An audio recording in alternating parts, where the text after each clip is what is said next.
Versículos 3 e 4, que diz assim: pensem bem naquele que suportou tal oposição dos pecadores contra si mesmo, para que vocês não se cansem e nem desanimem. Na luta contra o pecado, vocês ainda não resistiram até o ponto de derramar o próprio sangue. A próxima badalada do relógio de Deus é quando somos desafiados pela fé a não desistir no meio do percurso. Quando o Michel era pequenininho, ele lutava judô, né? E a gente gostava de ir nos campeonatos de judô. E teve uma ocasião em que ele tinha ido para a praia e tinha queimado as costas, né? Um pouco mais de sol do que devia. E quando você coloca o jaleco lá, do kimono, né? Aquilo tem um tecido duro, não é? Porque as pessoas vão puxar, e raspava nas costas. E ele diz: não vai dar para lutar, não tem como, está doendo. Daí a gente foi lá, pegou aquele spray, passou nas costas e tal, etc. Mas tem uma regra lá em casa, que a gente aprendeu desde muito tempo, né? Que a gente tinha que aprender a sempre fazer o nosso melhor. Se a gente vai ganhar ou perder, tanto faz, mas a gente não desiste, a gente faz o nosso melhor. A gente não desiste da prova, a gente não desiste do teste, a gente não desiste no meio da corrida, a gente vai fazer o nosso melhor. Se perdeu, perdeu, mas a gente não desiste. E aí a gente estava preocupado com ele, a gente dizia assim: acho que não vai dar para ele lutar, né? E ele então disse: quer desistir? Ele disse: não, pai, o senhor já não me ensinou que a gente faz o melhor? Eu não vou desistir. Então tá bom. E ele entrou no tatame, e a gente já falou: não vai dar. Mas ele lutou com uma garra tanta assim, que ele ganhou a luta, né? Com aquele negócio todo. E essa é uma lição para a vida da gente, não é? A gente sempre faz o nosso melhor. Mas se você desistir, você já perdeu. Você nem começou, nem tentou, você já perdeu.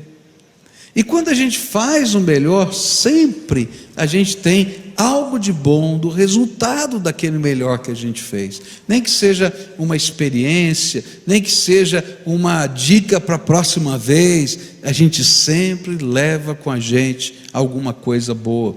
É mais ou menos isso que esse texto vai ensinar para a gente.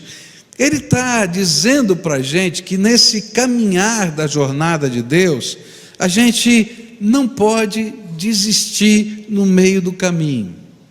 E a maneira como ele coloca isso, de dizer: olha, você tem que ir até o fim, foi olhando para o exemplo do Senhor Jesus. E ele vai dizer assim: olha, Jesus sabia o que estava preparado para ele, e que a única maneira dele conquistar a nossa salvação era tomando o nosso lugar na cruz. E aí ele saiu do céu sabendo que esse era o plano secreto de Deus, que só o Pai, o Filho e o Espírito Santo sabiam disso, nem os anjos sabiam disso. Esse era o mistério da salvação. Mas quando ele chegou aqui, se deparou com a realidade da cruz, porque ele estava na natureza humana, ele entendeu o significado da cruz. Por isso, para mim, a grande tentação de Jesus não foi Jesus no deserto, mas a grande tentação de Jesus foi quando ele estava para ser preso, e ele foi orar no jardim de Getsêmani com os seus discípulos, e ele disse: orem comigo, porque ali naquela hora ele sabia de todas as coisas. Ele sabia que ele ia ser pregado na cruz, ele sabia que ele ia ser julgado pelos homens, ele sabia da coroa de espinhos, ele sabia dos açoites, e ele sabia de coisas que nós não sabíamos, que não tínhamos como conhecer, que todo o pecado da humanidade seria lançado sobre ele. e o seu coração explodiria por causa dos pecados que foram lançados. E ele sabia que naqueles 3 dias entre a sua morte e a ressurreição, ele desceria ao Hades, o lugar que a gente chama de inferno, por nós. Ele sabia. E diz a Bíblia que ele estava orando, e a coisa era tão intensa, que ele suava o quê? Gotas de sangue. E ele orou uma oração diferente, não foi? Pai, passa de mim esse cálice, mas não se faça a minha vontade, mas a tua vontade. Por isso o autor de Hebreus, ele vai dizer assim, olha, na batalha que você está vivendo, você ainda não chegou a chorar e a suar as gotas de sangue. Você ainda não passou pela cruz e nem vai passar pela cruz, porque Jesus já morreu na cruz por você. Por isso, não desista. Porque mesmo que se você passasse pela cruz, no 3º dia, como aconteceu com Jesus, a ressurreição do Pai viria, ou seja, no tempo oportuno, o poder de Deus se revelaria, sacando Jesus do Hades, da morte, para que ele viesse a essa terra outra vez, com as chaves da morte e do inferno, para que todo aquele que nele crê não pereça, mas tenha vida eterna. O que ele está dizendo é que nessa corrida, nós seremos tentados a desistir da corrida, a desistir da fé, a desistir da vida. Tem gente passando por grandes lutas e sofrimentos e que deseja morrer. E é interessante como o desejo de morte vai tomando o coração da gente às vezes, não é? E esse desejo é estranho. E a gente diz assim, prefiro não ter nascido. Senhor, por que é que o Senhor permitiu que eu nascesse? Depois, se você não está pensando em suicídio, você diz assim, Senhor, bem que o Senhor podia me matar, me levar logo para o céu, para não passar por isso. Aí de repente você começa a pensar até em fazer bobagem. Ou às vezes, a gente está passando por uma luta tão grande e a gente quer desistir da família, desistir da batalha, se esconder num buraco, fugir. Eu me lembro da história de um senhor que eu conheci aqui na igreja há alguns meses atrás, e ele disse que era um empresário, mas estava envolvido com drogas. E um dia ele chegou de uma viagem, estava no aeroporto, de uma viagem de trabalho. Ele chegou no aeroporto e pensou assim, eu estou ficando cada vez pior com as drogas, a minha família está sofrendo. E é interessante que ao invés dele pensar assim, eu vou sair das drogas, ele diz assim, não é justo que eu fique com a minha família. E aquele homem desapareceu, sumiu, não deu mais notícias, foi morar na Cracolândia, em São Paulo.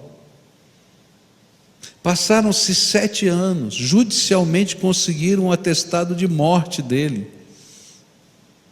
Houve o divórcio para que pudesse, com permissão do juiz, né, por edital, para que ela pudesse tocar a empresa da família. Essa mulher, serva do Senhor, escreve um livro desse período de dor, de não saber se o marido está vivo, está morto, o que está acontecendo.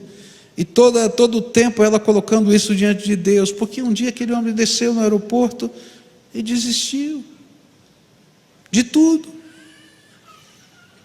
E é interessante que as orações que a gente faz quando a gente não desiste, porque aquela mulher não desistiu, elas são tremendas. Um dia esse homem está com um carrinho desses de catar papel para poder conseguir algum dinheiro na rua, um empresário, carrinho de catar papel, E ele está passando num lugar da cidade de São Paulo, quando uma senhora idosa passa por ele, e ao passar por ele, volta e diz assim: moço, o Espírito de Deus me manda dizer o seguinte para você: tem jeito para a tua vida, e se você quiser, hoje Ele pode mudar a sua vida. Vira as costas e vai embora. E aquele homem, impactado pela presença do Espírito, pela palavra, se ajoelha no lugar em que ele está e começa a orar e dizer: Senhor, se tem um jeito para a minha vida, tem misericórdia de mim, eu preciso recomeçar a minha vida, mas eu não sei como. E naquela mesma noite, alguém da família o vê arrastando o carrinho. 7 anos na mesma cidade, e não aconteceu isso. Mas no dia que aquela mulher fala essas coisas do Senhor, alguém da família o vê e diz: não é possível, é fulano. E aí chamam a mulher, e aquele homem então é resgatado daquela situação, colocado num lugar de recuperação, e hoje ele e a esposa são pastores, são líderes religiosos, pregando no Brasil inteiro o poder da salvação em Cristo Jesus. É tremendo.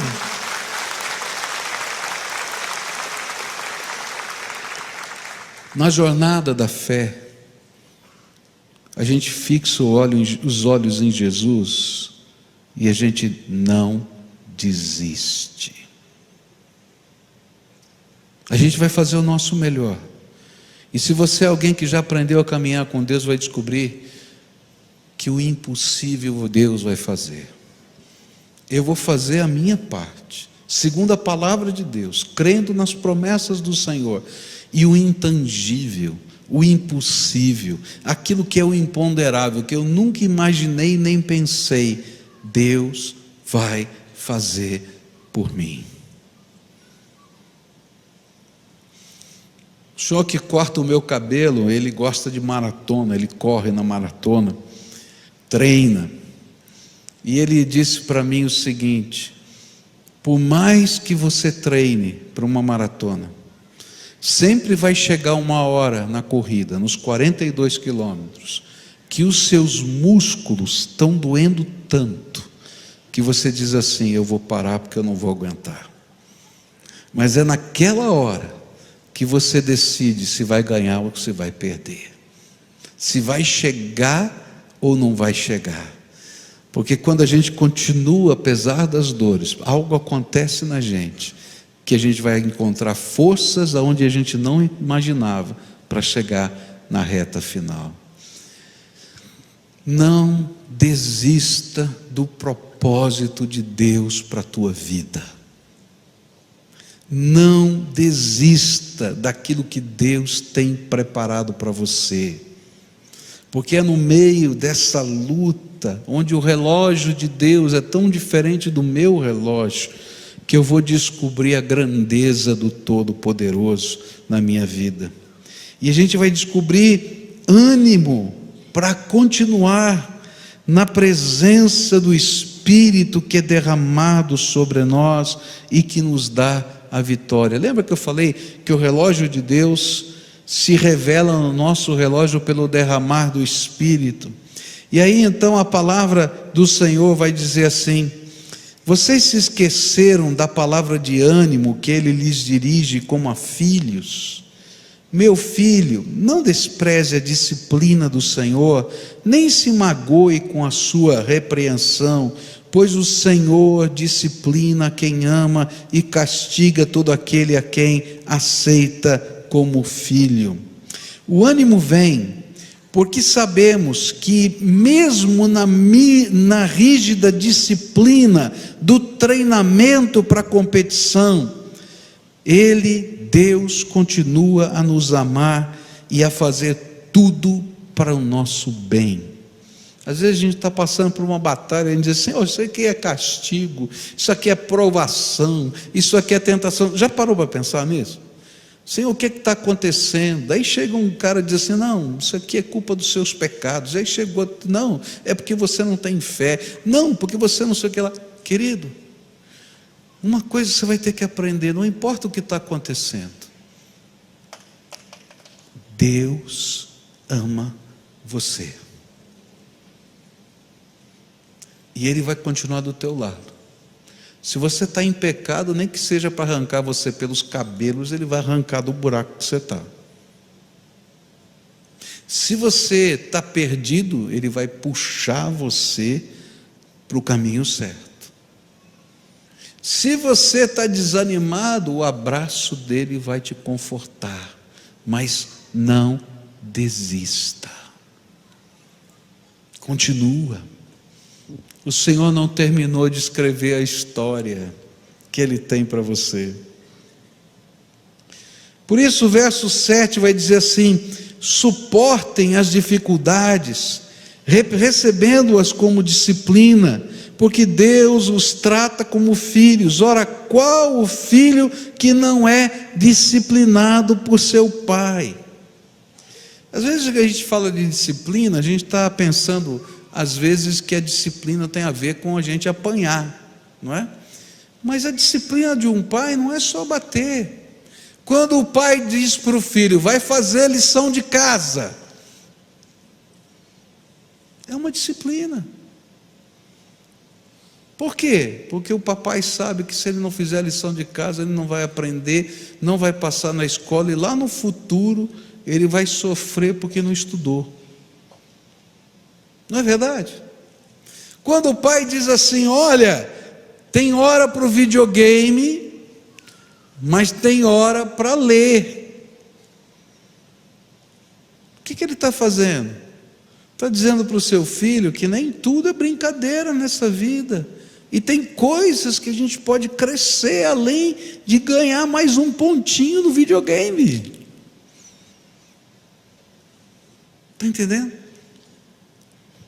O que a Bíblia está dizendo para você, não desista, porque Deus tem um propósito, até quando eu não entendo o propósito daquele momento. Se você falar para o seu filho, ele vai dizer assim, oh pai, mas eu estou agora quase terminando a terceira etapa, eu vou mudar de nível. É verdade ou não é? Não é? Eu vou mudar de nível, agora não. Falo, não, para, porque agora é hora de fazer tal coisa. E eu acho que a pessoa vai brava, podia ter vencido, mas não entende o propósito, que aquilo não é a coisa mais importante da vida dessa pessoa. E às vezes Deus tem que trabalhar esse tipo de disciplina, e a gente está nessa corrida, o músculo está doendo, Ele está dizendo, estou te levando para a linha de chegada, vem comigo, não desista, vamos caminhar junto, tem mais. Versos 9 a 11 diz assim, além disso, tínhamos pais humanos que nos disciplinavam e nós os respeitávamos.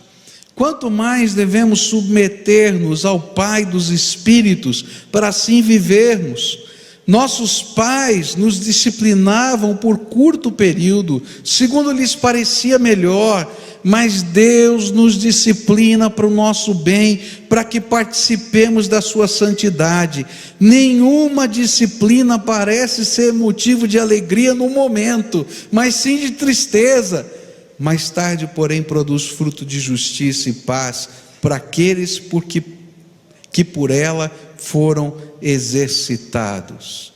Meu irmão, está difícil o treinamento aí, está complicado, né? Eu não sei qual é a tua etapa na vida, mas o Senhor está do teu lado e está construindo algo novo na tua vida.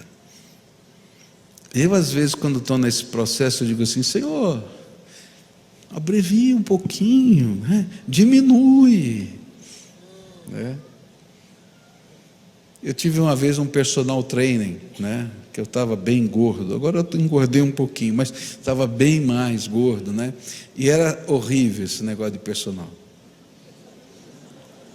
Era horrível, porque o gordinho meio sem vergonha, assim, sedentário e tal, né?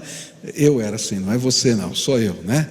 E aí então você tinha que fazer, por exemplo, tantos minutos de caminhada, né? E aí você estava numa velocidade confortável, chegava o danado ali e aumentava a velocidade, e dizia só 5 minutos. E você, com a língua de fora ali, ele diminuía um pouquinho. Você dizia aleluia, mais 5 minutos.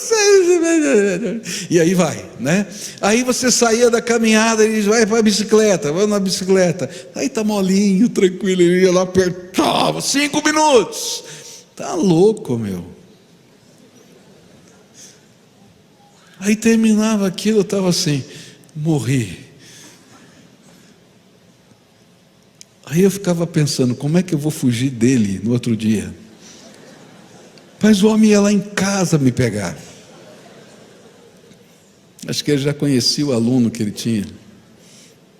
Mas não tinha como desistir do homem, nem quando chovia.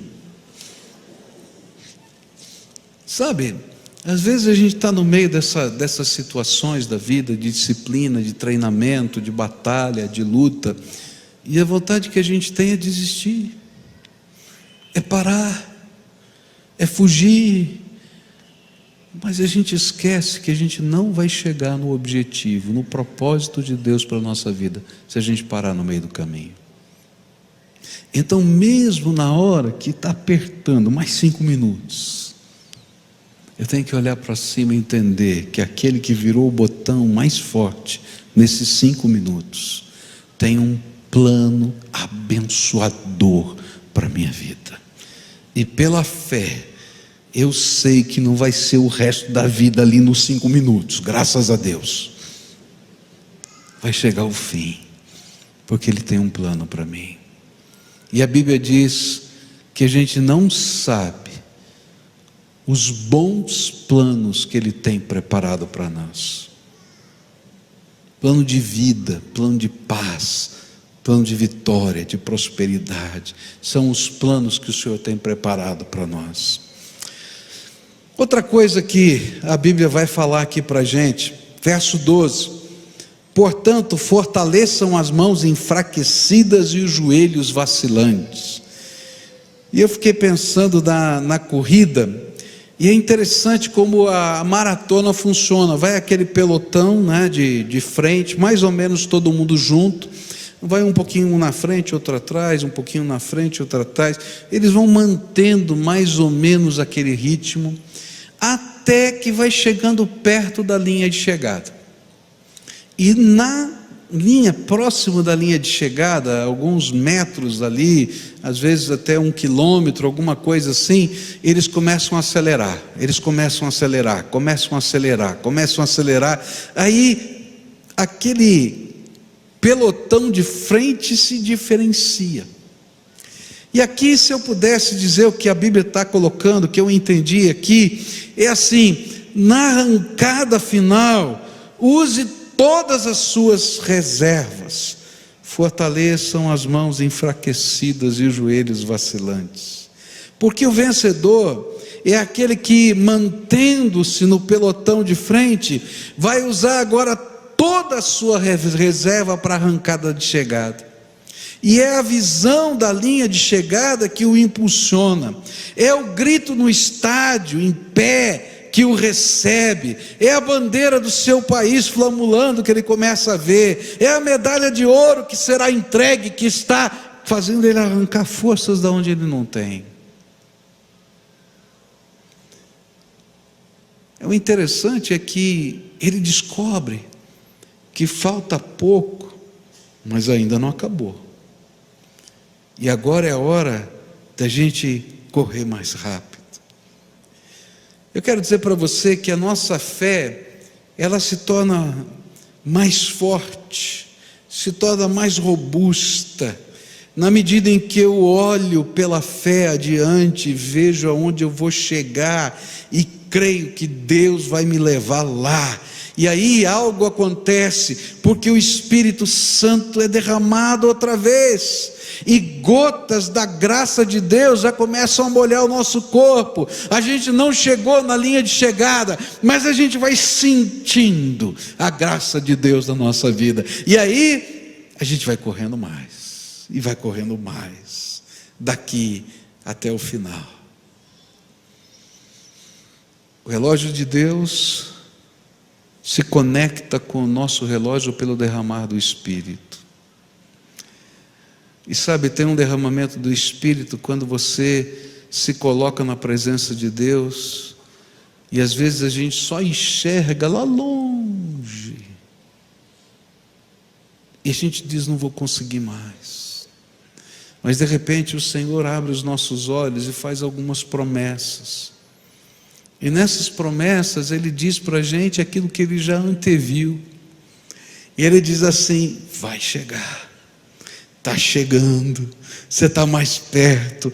E aí, nesse derramar do Espírito, a gente encontra forças para se levantar e continuar correndo na arrancada final. Não chegou o final, mas Deus me disse que está perto, então eu vou correr mais rápido.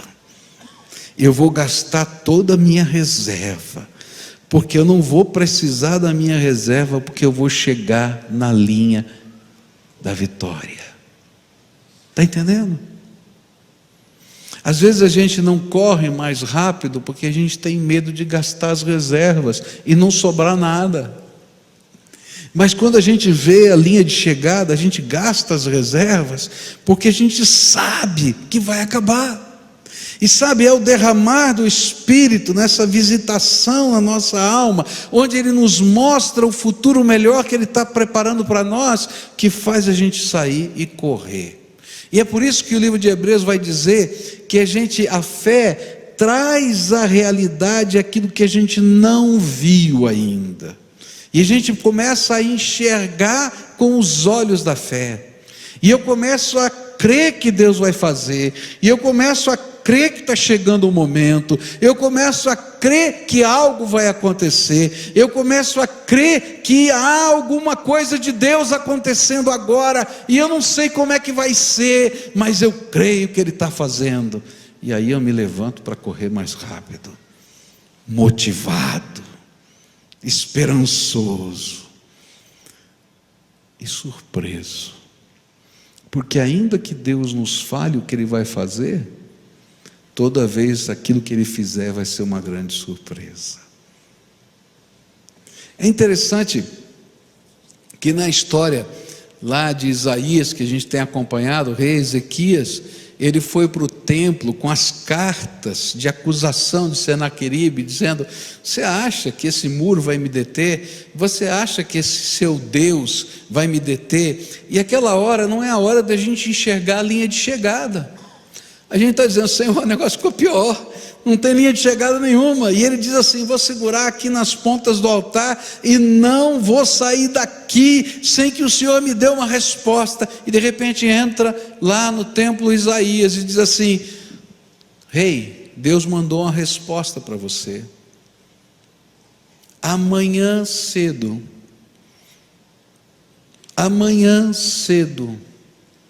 está vindo a vitória. E essa vitória não vai ser conquistada com o arco, com a flecha, com a lança ou com o escudo. Eu vou dar a vitória. Queridos, eu tenho certeza que naquela hora, Ezequias como rei olhou e falou: Senhor, como é que a gente vai ganhar essa guerra? Os inimigos estão todos à volta, não tem jeito. Mas diz a Bíblia que ele saiu daquele lugar. Lembra que ele falou: eu não vou sair daqui até que o Senhor me mande uma resposta. E ele saiu de lá porque ele tinha uma resposta. Eu acho que foi um tempo de conflito na alma dele. Eu não sei se ele anunciou a resposta para todo mundo. A Bíblia não fala. Essa foi uma palavra de Deus para ele. Eu acho que ele ficou tentando olhar pelo muro a noite inteira para ver o que ia acontecer. E sabe o que é pior? Ele não viu, porque Deus estava fazendo. Eu já contei a história para vocês, né? Que os ratinhos foram lá, roeram as cordas, e uma grande doença se espalhou naquele lugar, e o povo, fugindo da doença, deixou o acampamento do jeito que estava, a fogueira acesa, tudo foi embora. E no dia seguinte eles não veem movimento no acampamento. E alguém diz assim: rei, está acontecendo uma coisa estranha,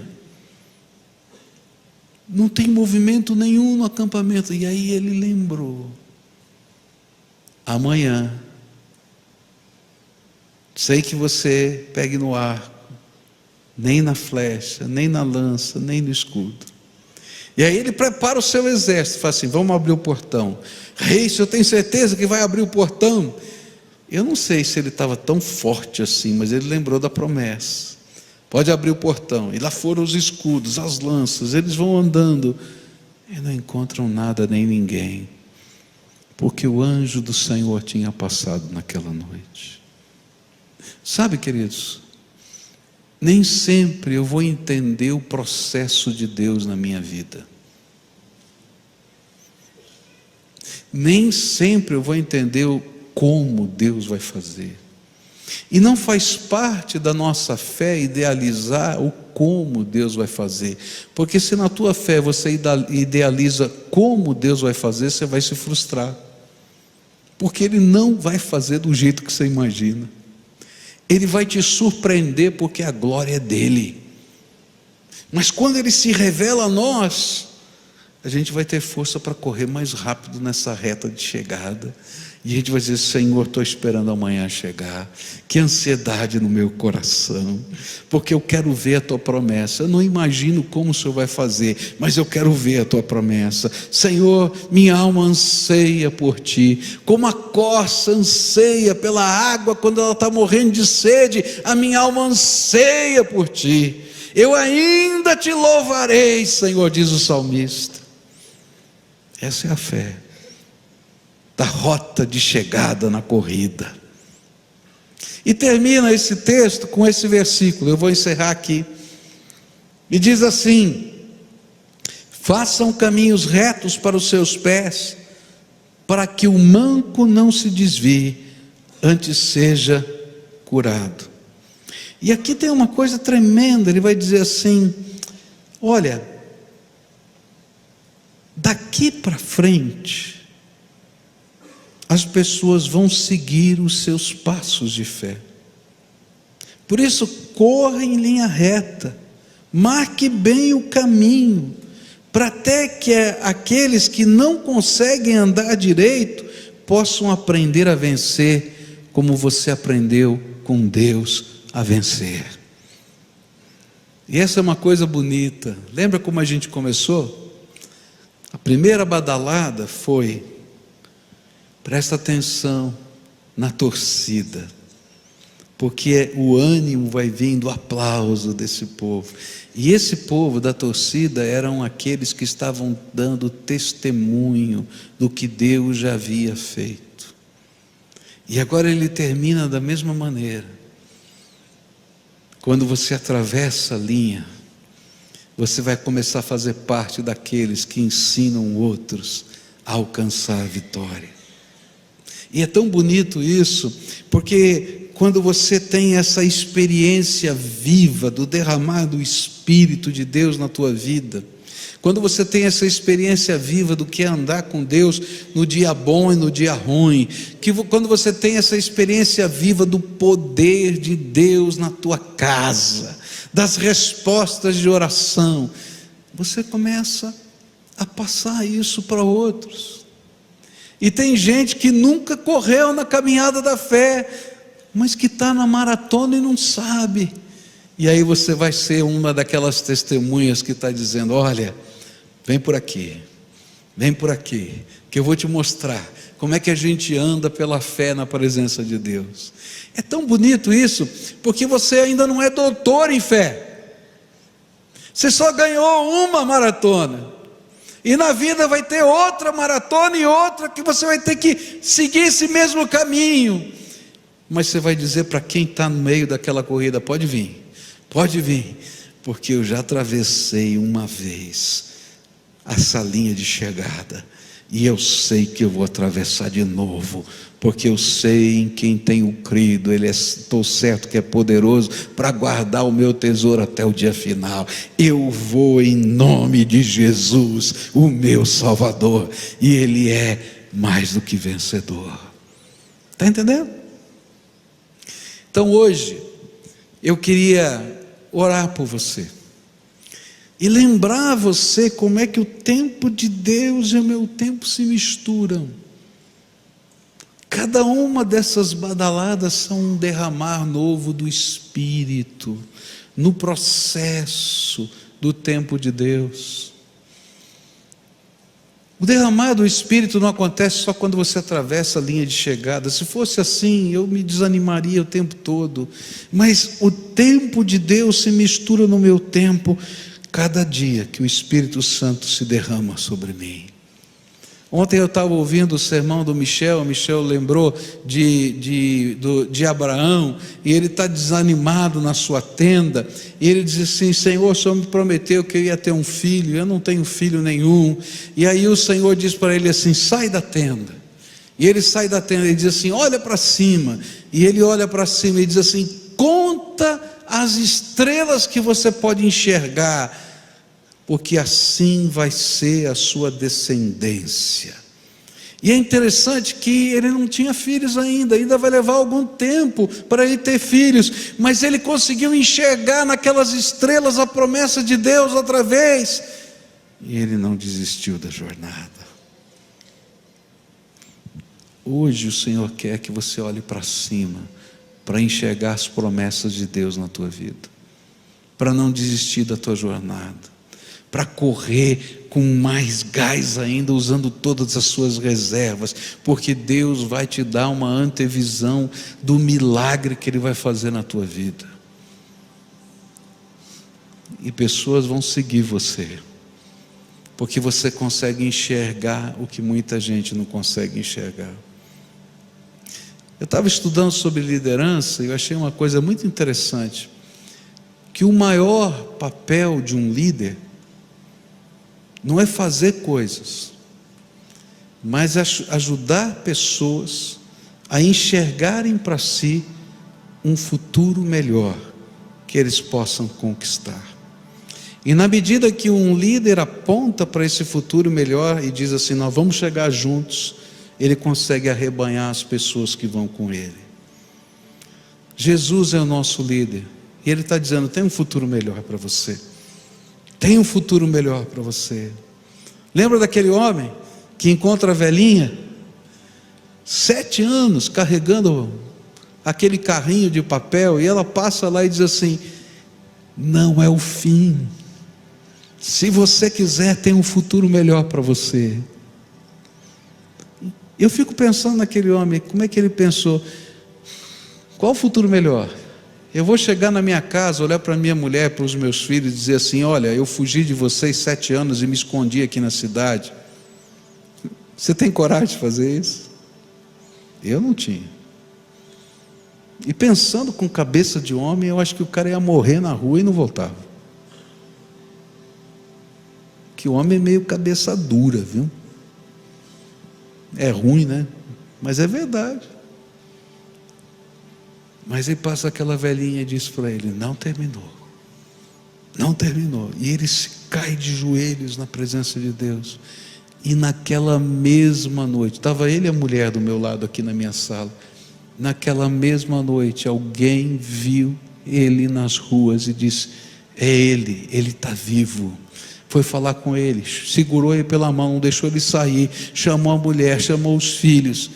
E naquela noite começou uma nova história. Não desista. A linha de chegada está na frente.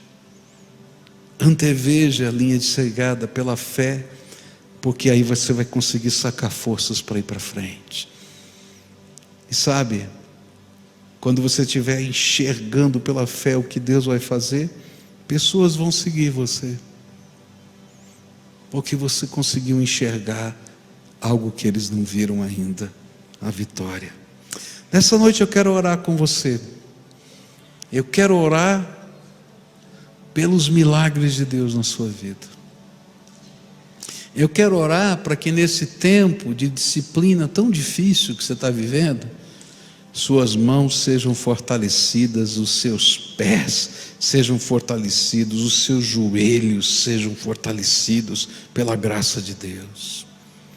Eu quero orar para que o Espírito de Deus se derrame sobre você, para que os seus olhos possam enxergar as estrelas como Abraão, possam enxergar uma promessa como Ezequias, amanhã. Naquele dia foi literalmente amanhã. Para Abraão durou alguns anos, mas aquela promessa continuou sendo a força para ele seguir adiante. Então nessa hora, se você está sentindo, está ouvindo a voz do Espírito, e você quem sabe estava desistindo no meio do caminho, volta, vamos correr, vamos lá, o Senhor tem alguma coisa para fazer, vai deixando o teu lugar, vem aqui para frente, eu quero orar com você agora, vem, em nome de Jesus. Se o Espírito Santo está falando com você, tocou o teu coração, você está nessa corrida, Senhor abre os meus olhos, Senhor abre os meus olhos, para que eu possa te ver, te enxergar, que eu possa crer no teu amor e na tua misericórdia, que eu possa entender que o Senhor está preparando algo para a minha vida, que o teu propósito é tão especial, que eu consiga sentir isso no meu coração. Revela-te, Senhor, a mim, revela-te, Senhor, a mim. Eu não tenho mais forças para essa jornada, mostra para mim a linha de chegada. E a gente vai olhar para a linha de chegada e dizer: Senhor, eu vou correr mais forte, eu estou cambaleando aqui, mas eu vejo aqui que tem um fim, tem um propósito, tem um alvo, tem alguma coisa do Senhor para a minha vida. Senhor, que o teu Espírito se derrame outra vez, porque é nesse derramar do teu Espírito que o meu tempo e o seu tempo se misturam, e eu posso entender alguma coisa nova. E Senhor, que isso seja alguma coisa tão forte, tão viva, tão poderosa, que pessoas olhem para mim e digam assim: eu quero correr com você, quero aprender a correr pela fé com você. E isso vai ser natural, a gente não precisa fazer força ou não, vai acontecendo. O que está acontecendo? O que está acontecendo? Não sei, é graça de Deus, vamos junto, vamos. E assim vai acontecer, porque é assim que o Senhor faz. Louvado seja Deus. Vem, a quem o Senhor está chamando? Vem, tem gente descendo ainda, vem para cá, o Senhor está falando com você hoje, quer fazer alguma coisa nova na tua vida, quer fazer alguma coisa nova na tua vida, e Ele vai fazer. Eu não posso fazer nada, quero dizer isso para você, sou pecador, cheio de defeitos, passando por lutas e problemas com você, mas eu creio naquele que pode, Jesus. Eu também estou correndo a minha corrida, mas estou dizendo para você: vamos junto, porque eu já estou vendo a linha de chegada, e eu não vou desistir, e nós vamos caminhar, e vamos chegar na vitória, e vamos celebrar juntos na presença de Deus, aquilo que é o imponderável de Deus acontecendo. Vamos orar, vamos clamar o Senhor aqui, tá? A primeira coisa que eu vou pedir a Deus agora, antes de você orar, eu vou pedir isso a Deus, é que o Espírito de Deus seja derramado para abrir os teus olhos, para você conseguir pela fé enxergar algo de bom que Deus quer fazer na tua vida, tá bom? Posso orar por isso? Depois você vai orar, eu vou te explicar como orar, mas primeiro eu vou orar por isso. Senhor Jesus, a tua palavra nos diz que o teu tempo se mistura com o nosso tempo, quando o Senhor derrama o teu Espírito sobre nós.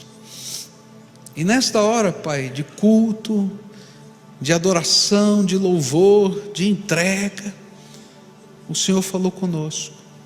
E eu quero te pedir agora, Senhor, derrama o teu Espírito sobre os teus filhos agora.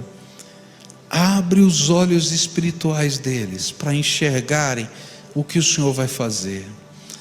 Abre os olhos espirituais deles, Senhor, para as promessas que eles precisam ouvir. Alguns estão orando, Senhor, por pessoas amadas.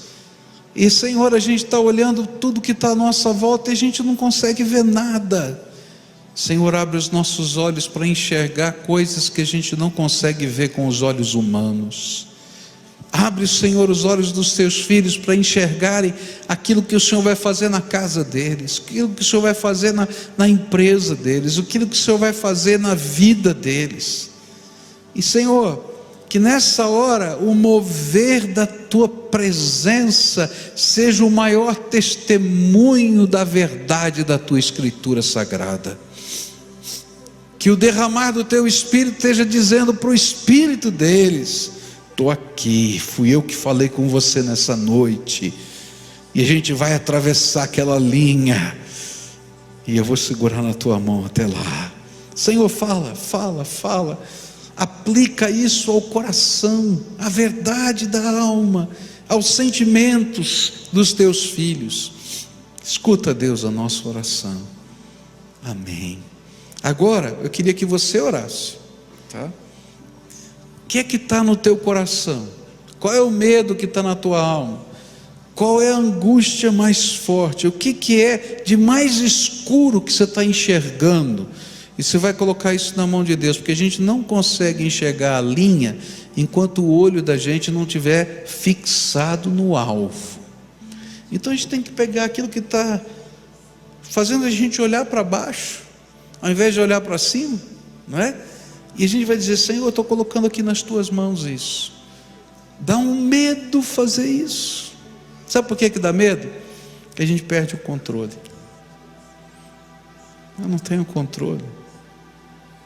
Estou colocando nas tuas mãos. E aí você vai pedir para Deus: enche a minha alma com a tua visão, para que eu possa enxergar o futuro melhor que o Senhor vai criar na minha vida. Vamos orar assim? Então agora é você que ora. Fala para Deus o que é que está te incomodando, o que é que está doendo, o que é que você está enxergando de escuro, de negro, de doído. Fala dos teus temores, fala das tuas marcas, fala da tua dor, fala aquilo que está dentro da tua alma, querido. Fala para Deus, fala para Deus. Se você estiver magoado com Deus, pode falar para Ele: estou com uma raiva danada do Senhor. Porque a gente falando a verdade para Deus, a gente abre portas no nosso coração para o Espírito trabalhar na nossa vida. Vai, pede para Ele abrir os teus olhos para você enxergar o que Ele vai fazer. Não nos detalhes, porque o como a gente nunca sabe, mas as promessas de Deus lhe sejam dadas pelo Espírito dEle. Senhor Jesus, ouve a oração do teu povo. E agora, Pai, agora, inunda o coração dessa gente com o teu Espírito Santo. Que comece agora, Senhor, a ser derramado o teu Espírito. Que a paz que excede todo entendimento seja derramada sobre eles. Que a alegria da salvação transborde de júbilo o coração deles. Que eles não possam explicar o que está acontecendo dentro da alma, porque o tempo de Deus se misturou com o nosso tempo agora, pelo derramar do teu Espírito. Faz isso, Senhor. Carrega no colo alguns. Ajuda a levantar outros. Dá nova esperança e nova vida.